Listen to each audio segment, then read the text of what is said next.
Dios les bendiga a todos los hermanos y todos los amigos que puedan así poder ver este nuevo video que queremos realizar, ¿cierto? Para continuar ya el video que sacamos la vez pasada, que titula La diferencia entre el pueblo de Israel y la iglesia, ¿cierto? Diferencia entre la iglesia y el pueblo de Israel. Bueno, mi nombre es Jimmy Cataño y como dije aquel día, por la gracia de Dios, pastor de la iglesia pentecostal unida de Colombia, pero como dije ese día también, no soy comisionado por la iglesia pentecostal para hacer esta labor, este video, ¿cierto? Sino que es a título personal. Por eso reitero, todo lo que diga, lo que mencione, lo que presente, es solo bajo mi responsabilidad. En esta hora, entonces vamos a continuar. Yo voy a leer un pasaje de la Escritura, allí en el libro de los Hechos de los Apóstoles, en el capítulo 15. Voy a leer los versículos 14 en adelante. Dice la Escritura de la siguiente manera: en el nombre de Jesucristo. Y con esto concuerdan las palabras, vale, desde el versículo 14. Simón ha contado cómo Dios visitó por primera vez a los gentiles para tomar de ellos pueblo para su nombre. Y con esto concuerdan las palabras de los profetas, como está escrito: después de esto volveré y reedificaré el tabernáculo de David que está caído y repararé sus ruinas y lo volveré a levantar, para que el resto de los hombres busque al Señor y todos los gentiles sobre los cuales es invocado mi nombre, dice el Señor, que hace conocer todo esto desde tiempos antiguos. Yo quiero elevar unas palabras de oración al trono de la gracia del Señor, soberano y eterno Dios, en esta hora, en el nombre glorioso de Jesucristo. Quiero hacer esta labor para honra y gloria de tu nombre y beneficio de todos los que puedan sacar provecho en tu nombre glorioso. Amén y amén. Bueno, vamos entonces a continuar entonces la labor con la ayuda del Señor. Bueno, la vez pasada presentamos entonces una enseñanza, la diferencia entre el pueblo de Israel y la iglesia. Y como es lógico, las reacciones pues no se hicieron esperar.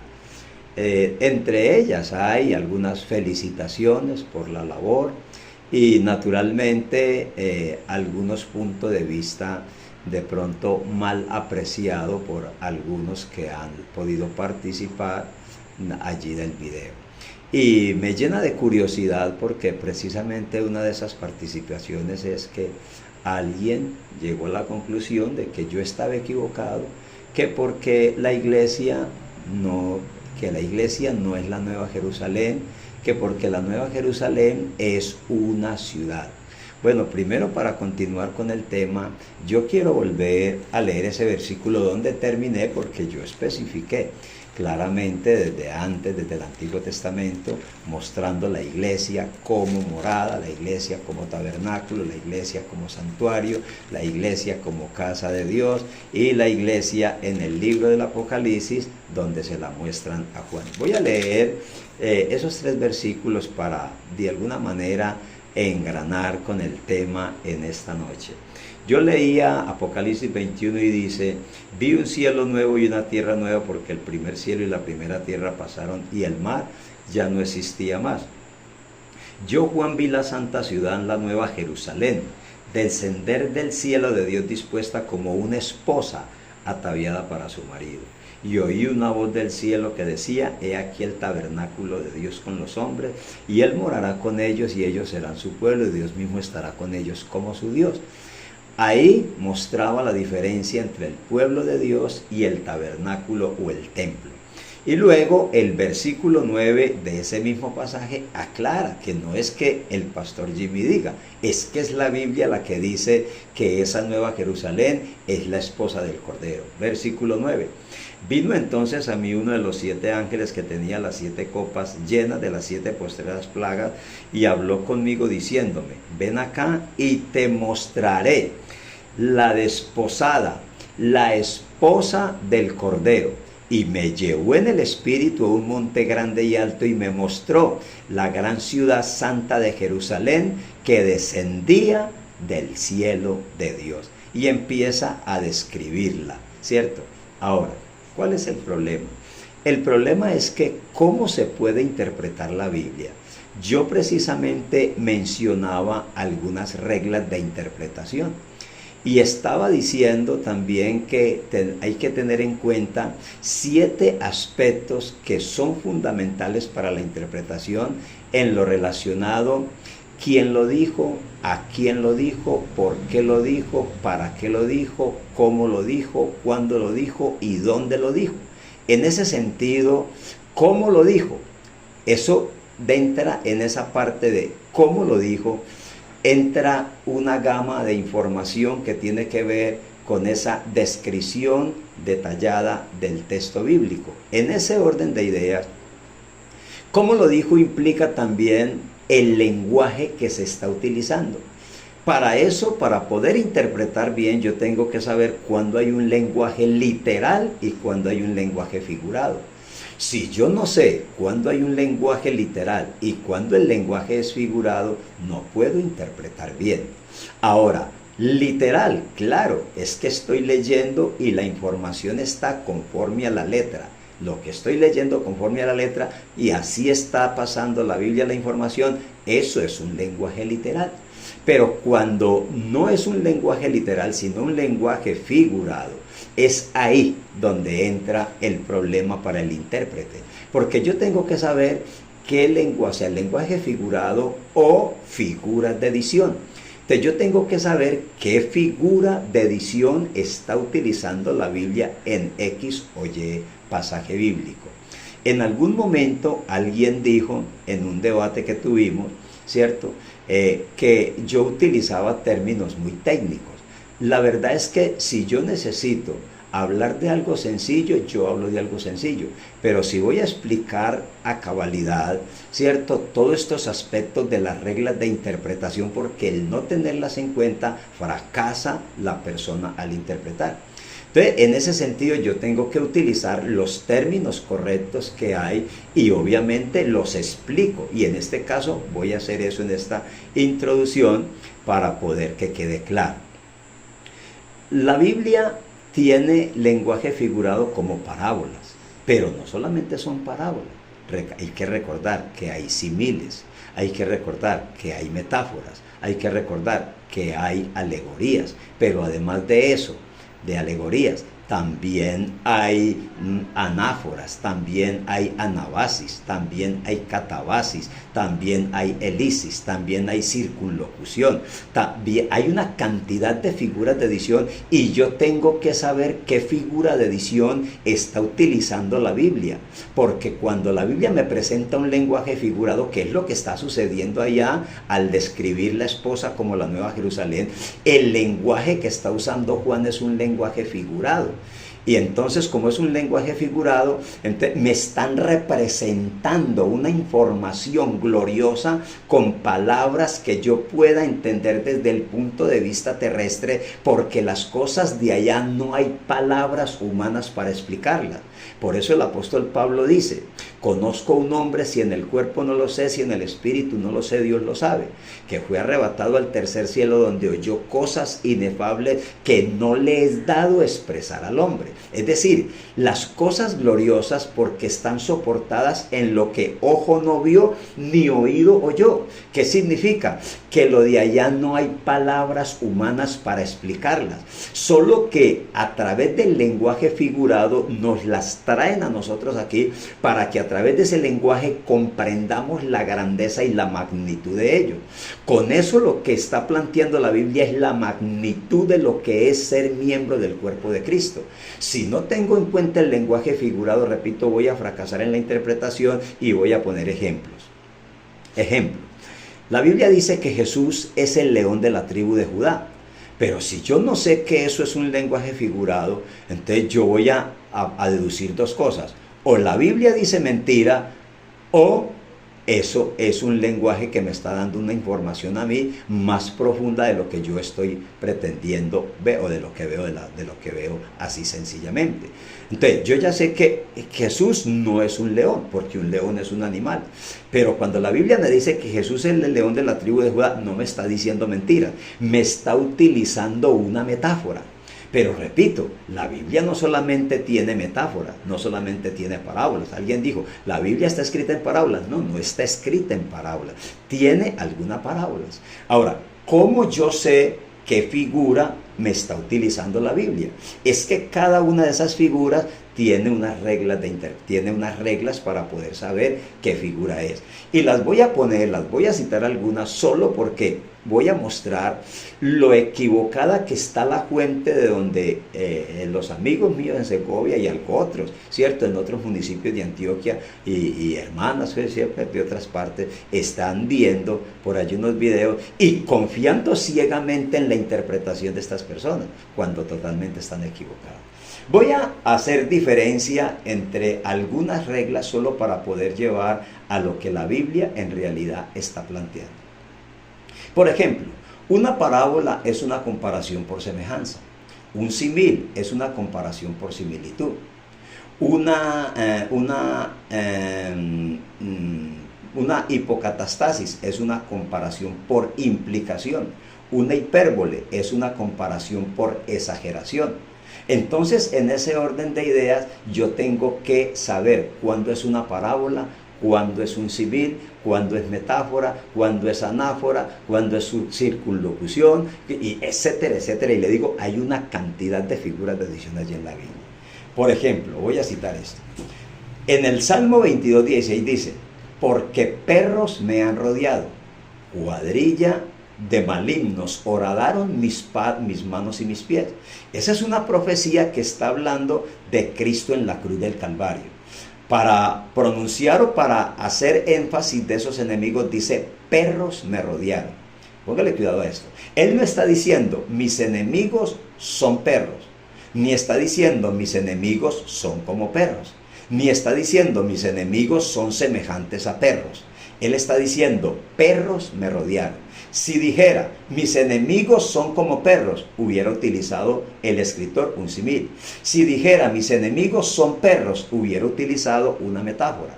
Si hubiera dicho, mis enemigos son semejantes a perros, hubiera utilizado una parábola. Pero dice sencillamente, perros me rodearon. Eso se llama una hipocatastasis, que deja implícito, deja en el fondo, ¿cierto? Por eso es que una hipocatastasis es una comparación por implicación. Deja allá sumergido la ferocidad, la crueldad de los enemigos. Por eso los llama perros, porque le devoraron toda su carne y toda su piel allí en los momentos previos a su crucifixión.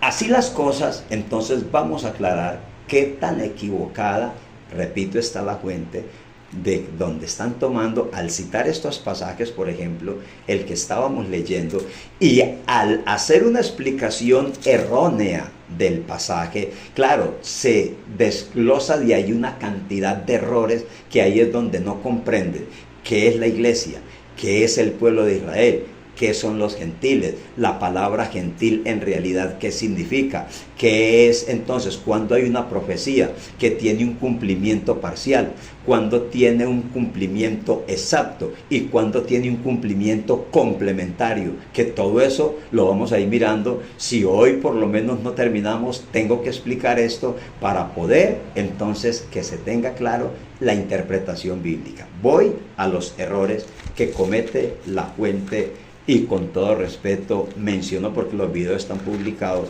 en este caso, Katy Gómez. Vamos a mirar el pasaje que estábamos leyendo. Primero, para mostrar la cantidad de errores, voy a mostrar primero allí el capítulo 15, ¿cierto? Voy a leer desde el versículo 1 lo que dice. Voy a leer, dice, entonces algunos de los que venían de Judea enseñaban a los hermanos, si no os circuncidáis conforme al rito de Moisés, no podéis ser salvos. Listo. Sigue el texto, Como Pablo y Bernabé tuviesen una discusión y contienda no pequeña con ellos, se dispuso que subiesen Pablo y Bernabé a Jerusalén y algunos otros de entre ellos a los apóstoles y a los ancianos para tratar esta cuestión. Ellos pues, habiendo sido encaminados por la iglesia, pasaron por Fenicia y Samaria, contando la conversión de los gentiles, y causaban gran gozo a todos los hermanos.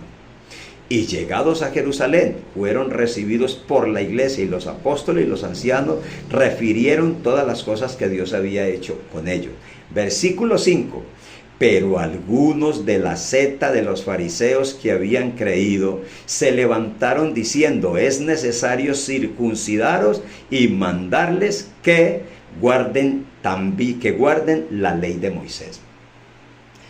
Katy dice que cuando ellos citan esto, está incluyendo las tradiciones de los judíos, o sea, las alajá, la palabra hebrea.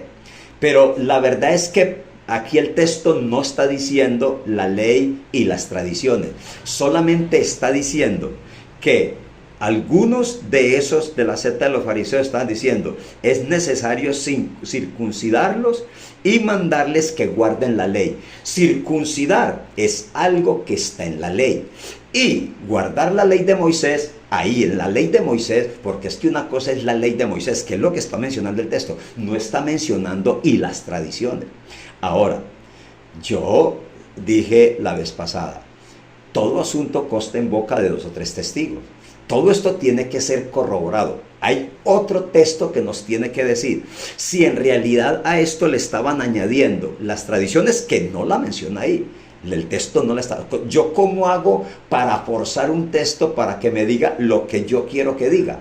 Yo no puedo forzar el texto a que diga lo que yo quiero que diga. Si el texto estuviera diciendo: es necesario circuncidarlo y guardar la ley de Moisés y las tradiciones, entonces sí, vamos a aplicar eso. Pero el texto no dice así. No puedo forzar el texto. Repito, como eso no es así, entonces otro texto me tiene que aclarar esto.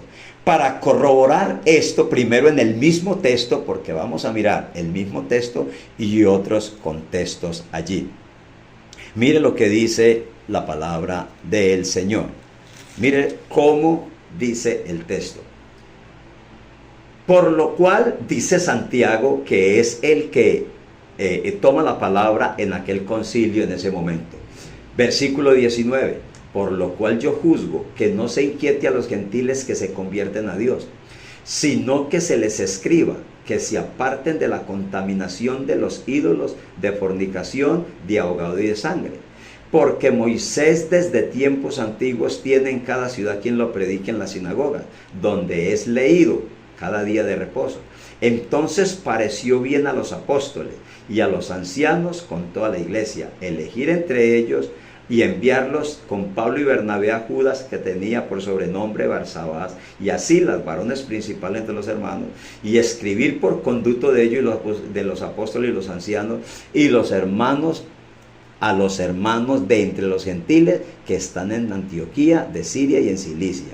Oiga lo que dice: por cuanto hemos oído, versículo 24, por cuanto hemos oído que algunos que han salido de nosotros, a los cuales no dimos orden, os han inquietado con palabras, póngale cuidado a esta palabra, perturbando vuestras almas, mandando circuncidaros y guardar la ley. O sea, el otro texto donde menciona eso, no menciona para nada tradiciones, menciona circuncidar, que es algo que está en la ley. Ahora voy a explicar, si me alcanza el tiempo hoy, si no cuando hagamos el otro video, voy a explicar por qué separa circuncisión de guardar la ley. Aunque si usted mira en el libro de Levíticos capítulo 12, está como ley la palabra circuncidar. Pero ahorita muestro la diferencia. ¿Por qué? Repito, si no hoy, ¿cierto? Entonces en el próximo video. Nos ha parecido bien habiendo llegado a un acuerdo, elegir varones y enviaros a vosotros con nuestros amados hermanos Bernabé y Pablo, hombres que también han expuesto sus vidas por el nombre de nuestro Señor Jesucristo. Así que enviamos a Judas y a Simón, los cuales también de palabra os harán saber esto, porque ha parecido bien al Espíritu Santo. O sea que no es un acuerdo de hombres, le pareció bien al Espíritu Santo eso. Y a nosotros no imponeros ninguna carga más que estas cosas, que os abstengáis de lo sacrificado de los ídolos, de sangre de ahogado y de fornicación, las cuales cosas si os guardáis, bien haréis pasarla bien. Ahora, aquí tenemos ya dos textos donde nos dicen que es la circuncisión y la ley de Moisés. Eso es lo que están diciendo los apóstoles. Unos que salieron de nosotros están haciendo esto y no los mandamos. O sea, ellos no mandaron a circuncidar a nadie ni a guardar la ley de Moisés. Y vamos a ver, obviamente, hoy o en los videos siguientes, ¿por qué? Porque todo eso lo vamos a explicar con lujo de detalle. Voy a mostrar otro pasaje que no es este mismo, sino que está indicando lo mismo, ¿cierto? Unos 10 años después, por lo menos 10 años después. Mire lo que dice. A ver si de pronto, porque un texto aclara a otro. Si es que aquí estaba implícito las tradiciones, entonces el otro texto nos va a dar luz, porque ahí no las menciona. Entonces el otro texto nos dará luz si sí es o no es así. Vamos a mirar viaje de Pablo a Jerusalén, capítulo 21 del libro de los Hechos. O sea, mucho tiempo después ya Pablo había hecho varios viajes misioneros. Y mire lo que dice la palabra del Señor. Dice el versículo 21. Pero se les ha informado en cuanto a ti, le dicen a Pablo, que enseñas a todos los judíos que están entre los gentiles a apostatar de Moisés, diciéndoles que no circunciden a sus hijos, ni observen las costumbres que hay, pues la multitud se reunirá de cierto porque oirán que has venido. Haz pues esto que te decimos. Hay entre nosotros 4 hombres que tienen obligación de cumplir voto. Ese voto que ya es una costumbre que tenían plasmada en la ley. Ese voto, eso está en el libro de Números, capítulo 6, ¿cierto? Póngale pues cuidado. De hacer voto, haz pues esto que te decimos. Hay entre nosotros 4 hombres que tienen obligación de cumplir voto. Tómalos contigo y purifícate con ellos y paga sus gastos, para que se rasuren la cabeza y todos comprendan que no hay nada de lo que les es informado acerca de ti, sino que tú también andas ordenadamente guardando la ley, le dicen a Pablo. Versículo 25. Pero en cuanto a los gentiles que han creído, nosotros les hemos escrito determinando que no guarden nada de esto, solamente que se abstengan de lo sacrificado a los ídolos, de sangre, de ahogado y de fornicación. Es decir, lo mismo que sucedió en el concilio de Jerusalén. Y están diciendo, o por lo menos decían, que era que eso lo tenían que guardar para empezar. No, señor, eso no lo tenían que guardar para empezar. 10 años después se ratifican las mismas palabras y aquí no está mencionando, mire, que tú andas guardando la ley. Aquí no dice guardando la ley y las tradiciones, dice guardando la ley. Significa entonces, pero en cuanto a los gentiles, donde explica que no guarden nada de esto. Vamos a desarrollar todo esto con la ayuda del Señor. Aquí es donde entonces hay que comprender el lenguaje que la Biblia está utilizando cuando citan un pasaje del Antiguo Testamento y lo citan mal. Por ejemplo, para confirmar que hay que guardar la ley, mire lo que dice, lo que nos citan el pasaje en uno de los videos, y yo tengo ya los recortes, y seguramente como voy a presentar muchos, pues voy a mostrar algunos de esos videos, reitero. Solamente, pero cualquiera puede mirar los videos ahí, que están ahí, el Concilio de Jerusalén en YouTube. Katy Gómez, cualquiera los puede mirar para que puedan corroborar lo que estoy diciendo. En Romanos capítulo 10, voy a mirar lo que dice Romanos capítulo 10. Voy a leer lo que dice Romanos, que nos lo cita Katy Gómez. Dice, versículo 5. Porque de la justicia que es por la ley, Moisés escribe así: el hombre que haga estas cosas vivirá por ellas. Pero la justicia que es por la fe dice así: no digas en tu corazón quién subirá al cielo, esto es para traer abajo a Cristo, o quién descenderá al abismo, esto es para subir, para hacer subir a Cristo entre los muertos. Mas ¿qué dice? Cerca de ti está la palabra en tu boca y en tu corazón. Esta es la palabra de fe que predicamos. Entonces nos citan este pasaje para decir, claro, como esto está allá en el libro de Deuteronomio, en el capítulo 30, versículo 12, pero aquí es donde entra la clave de los aspectos. El lenguaje utilizado, cuando se cita una profecía y se cita de forma exacta, cuando la profecía se cita de forma parcial, y cuando se cita de forma complementaria. Y voy a poner un ejemplo de cada ello muy breve.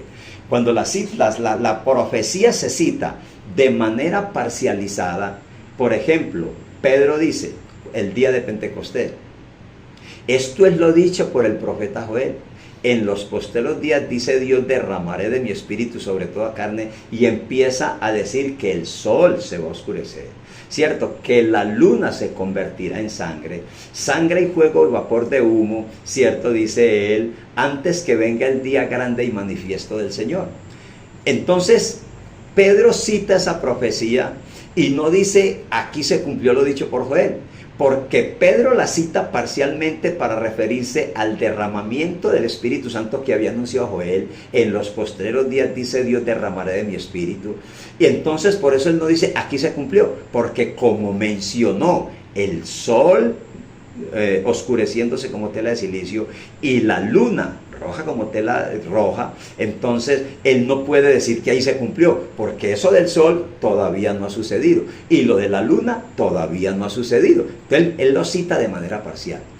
Cuando la profecía se cita de manera exacta, cuando la Biblia dice de Jesús: he aquí que tu rey viene a ti sentado sobre un pollino, hijo de asna, entonces esa profecía se cita cuando Cristo llega a Jerusalén y se cita de manera exacta.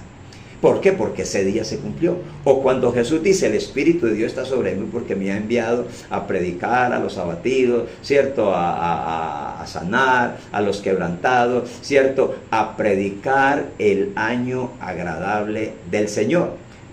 Y cierra y dice: hoy se ha cumplido esta profecía. Pero si usted va y mira en Isaías, allá en el capítulo 61, Isaías complementa después, dice: el año agradable del Señor y la venganza del Dios nuestro. Cuando Jesús en Lucas 4 dice que se cumplió esa profecía, no lee el libro completo, es decir, no lee y la venganza del Dios nuestro, porque esa profecía o esa parte, la venganza del Dios nuestro, no se cumplió el día que Jesús leyó la profecía. Entonces la citó parcialmente en ese caso. Y ya expliqué cuándo la citó de manera exacta. Ahora, o cuando al Señor lo venden y pesaron por su salario 30 piezas de plata. Así se cumplió lo dicho por el profeta Jeremías, ¿cierto? Después explico por qué dijo de Jeremías cuando eso está en Zacarías. Pero también en algunos lo explicaré seguramente en algunos de los videos. Así las cosas, entonces aquí hay una profecía, así aquí hay un texto que se está citando en el Antiguo Testamento, pero se está citando de forma complementaria, de forma complementaria. Ahora, voy a leer el pasaje allá para tratar de redundar, de ir redondeando este video. 30 de Deuteronomio, versículo 12. Deuteronomio 30:12, mire lo que dice la palabra del Señor. Para mirar cómo tanto Katy Gómez como el amigo mío que tiene por ahí unos videos, cita, porque él también cita ese pasaje en unos videos erróneamente. Y por eso lo voy a leer detalladamente dónde está la diferencia. Que eso es lo que no cogen y por eso están confundidos con la ley y con la gracia. Mire lo que dice el versículo 12. Voy a leer aquí la palabra del Señor. Voy a leer primero, entonces tengo el libro de Levítico, Deuteronomio, perdón, 30, 12. Voy a leer lo que dice el pasaje. Dice, voy a leer desde el 11. Porque este mandamiento que yo te ordeno hoy no es demasiado difícil para ti, ni está lejos. No está en el cielo para que digas quién subirá por nosotros al cielo. Y nos lo traerá y nos lo hará oír para que lo cumplamos. Para que lo cumplamos. Oiga lo que dice. Ni está al otro lado del mar, para que digas quién pasará por nosotros al mar, para que nos los traiga y nos lo haga oír, a fin de que lo cumplamos. Y dice 2 veces, para que lo cumplamos.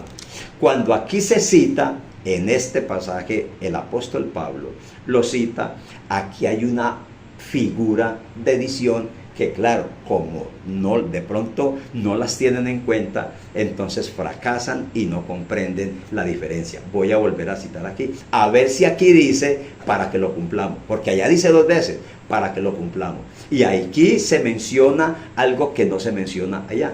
Dice, porque de la justicia que es por la ley, Moisés escribe así, el hombre que haga estas cosas vivirá por ella. Eso está en Levítico 18:5. Pero la justicia que es por la fe dice así, no digas en tu corazón quién subirá al cielo. Hay un cambio aquí, esto es para traer abajo a Cristo. O quién descenderá al abismo, esto es para hacer subir a Cristo de entre los muertos. Mas que dice, cerca de ti está la palabra en tu boca y en tu corazón. Punto. Cualquiera lo puede leer. Punto. Ahí no dice para que lo cumplamos. Entonces se complementa con esta frase.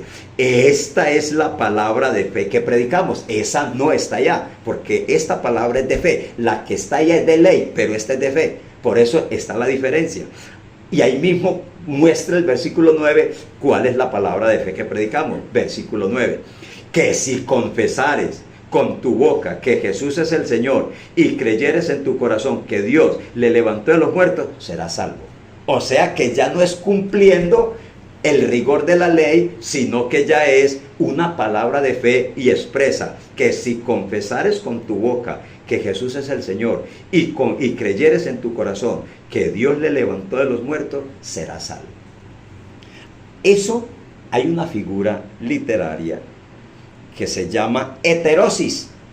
Esa figura literaria pertenece a la matriz de la enáloga. Esas figuras, ¿en qué consisten? Por ejemplo, la enáloge es una figura que consiste en el cambio de una parte de la oración por otra. Se diferencia de la metominía, y cualquiera lo puede averiguar, en que la metominía es un cambio del nombre por otro, donde guarda una relación de causa-efecto. En cambio, la palabra o la figura de edición que se llama, ¿cierto?, heterosis, que hace parte de la enáloge, es un cambio de una desinencia o flexión de una misma parte de la oración por otra desinencia o flexión de una misma parte de la oración, como la que estoy diciendo aquí, que hay un cambio que es muy imperceptible. Si usted, para poderlo detallar, tiene que leer los 2 textos y los puede leer bien claro para ver la diferencia que ya acabé de leer. En la Biblia sucede eso. Como es un término técnico que estoy dando, es un término técnico, lo voy a tratar de parafrasear o traducir en un lenguaje bien entendible. ¿Qué es una heterosis? O una enáloga. Ese es cuando yo voy leyendo un texto y sobre la marcha hay un cambio repentino sin previo aviso que me cambia de manera instantánea el significado de la frase o de la palabra. Para eso voy a mostrar otro ejemplo, para demostrar que yo no me estoy inventando nada y que esos términos, aunque son técnicos, yo los puedo comprobar aquí en la Biblia, ¿cierto? Mire lo que dice la palabra del Señor.